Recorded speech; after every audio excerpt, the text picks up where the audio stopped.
अस्सलाम वालेकुम जी, बिस्मिल्लाहि वला बरकतिल्लाह। आज हम बनाएंगे बहुत ही आसान अचार गोश्त। और उसके लिए हमने लिया है हाफ़ केजी चिकन।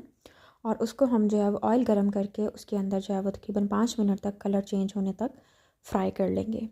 उसके साथ ही हमने इसके अंदर जो है वो 2 टमाटर की प्यूरी बना के रखी हुई है, 1 खाने का चम्मच लहसुन अदरक का पेस्ट, 1 लेमन का रस, 3 सब्ज़ मिर्चें और 1 चम्मच जो है वो हमने अचार गोश्त मसाले का लिया है। ये मसाला घर पे भी बनाया जा सकता है, लेकिन मैं फ़िलहाल बाज़ार का मसाला इस्तेमाल कर रही हूँ क्योंकि हमने अचार गोश्त झटपट बनाना है। गोश्त को 5 मिनट फ्राई करने के बाद उसके अंदर लहसुन अदरक का पेस्ट ऐड करेंगे और उसको मज़ीद 5 मिनट तक हम जो है वो फ्राई कर लेंगे। कभी कभी जल्दी में खाना बनाना होता है तो उस वक्त बाज़ार का मसाला इस्तेमाल करने में कोई हर्ज नहीं। अब हम इसके अंदर टमाटर की प्यूरी ऐड करेंगे, हाफ़ पाउल के करीब हम दही ऐड करेंगे और सब्ज़ मिर्चें शामिल करके लेमन का रस शामिल करेंगे और जो हमने 1 चम्मच अचार गोश्त मसाला लिया है वो ऐड करके इसको तकरीबन जो है वो 10 मिनट के लिए हम तेज़ आंच पर भून लेंगे।